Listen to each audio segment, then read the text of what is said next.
Assalamualaikum warahmatullahi wabarakatuh. Apa kabar Ananda? Semoga Ananda berada dalam keadaan sehat, tetap semangat mengikuti pembelajaran hari ini, selalu beribadah dan menjaga kesehatan. Baiklah, kita mulai pembelajaran hari ini dengan membaca Bismillahirrahmanirrahim. Ananda siap mengikuti pelajaran hari ini? Pelajaran kita hari ini adalah tema 5 pahlawanku, subtema 2 perjuangan pahlawanku. Muatan pelajaran IPA, sifat-sifat cahaya. Adapun tujuan pembelajaran, setelah melakukan percobaan tentang cahaya, siswa mampu menyimpulkan sifat-sifat cahaya dan hubungan dengan penglihatan manusia. Ada 4 sifat-sifat cahaya. 1. Cahaya merambat lurus. 2. Cahaya menembus benda bening. 3. Cahaya dapat dipantulkan. 4. Cahaya dapat dibiaskan atau dibelokkan. Cahaya berguna untuk membantu manusia melihat benda-benda sekitar. 2. Membedakan warna. 3. Melakukan kegiatan sehari-hari. Adapun percobaan sifat-sifat cahaya, yang pertama, cahaya bersifat merambat lurus. Kamu dapat melakukan percobaan menggunakan 3 karton yang dilubangi dan diletakkan sejajar. Saat cahaya lubang sejajar, kamu dapat melihat cahaya lilin. Saat karton tersebut digeser dan tidak sejajar, kamu tidak dapat melihat cahaya lilin. Ananda, sekarang Ibu melakukan percobaan cahaya merambat lurus dengan menggunakan 3 buah karton. Karton ini Ibu lubangi sejajar dan diletakkan sejajar. Di bagian depan ada cahaya lilin. Ketika posisi karton sejajar, Ibu dapat melihat cahaya lilin. Dan ketika Ibu geser bagian tengah, sehingga Ibu tidak bisa melihat cahaya lilin. Demikian juga Ibu menggeser bagian tepi ini, tidak bisa melihat cahaya lilin. Setelah Ibu kembalikan posisi sejajar, Ibu dapat melihat cahaya lilin.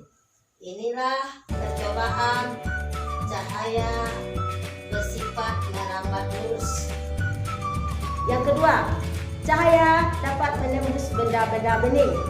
Pembuktian cahaya dapat menembus benda-benda bening adalah saat senter diarahkan ke papan melalui gelas bening.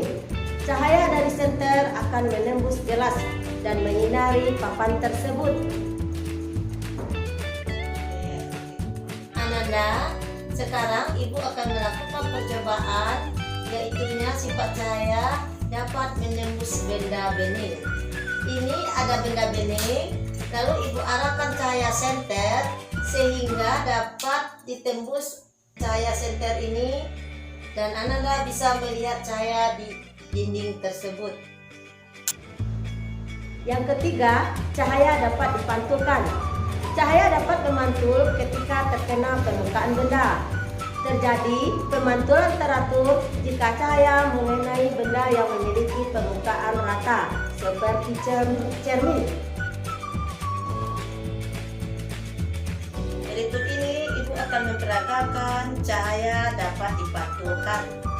Ketika Ananda bercermin, inilah contoh cahaya yang dapat dipantulkan. 4. Cahaya dapat dibiaskan atau dibelokkan. Contoh, pensil yang dicelupkan ke dalam air. Pensil akan terlihat patah dan debris besar. Berikut ini Ibu akan memperagakan sifat cahaya dapat dibelokkan atau dibiaskan.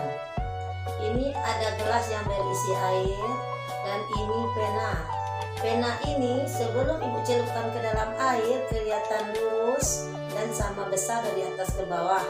Sekarang Ibu melakukan dan mencelupkan ke dalam air.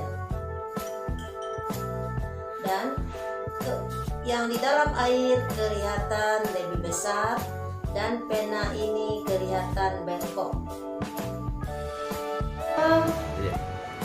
Ananda semuanya, Ananda di rumah sekarang, tolong lakukan salah satu percobaan tentang sifat-sifat cahaya yang Ibu jelaskan tadi. Kirimkan video dari percobaan tersebut. Baiklah, sekarang dapat kita simpulkan pembelajaran hari ini sifat-sifat cahaya. Yang pertama, cahaya merambat lurus. Yang kedua, cahaya menembus benda-benda bening. Dan yang ketiga, cahaya dapat dipantulkan. Dan yang keempat, cahaya dapat dibiaskan dan dibelokkan. Demikianlah pembelajaran kita kali ini. Semoga Ananda paham. Marilah kita mengucapkan syukur dengan membaca Alhamdulillahirabbil alamin. Assalamualaikum warahmatullahi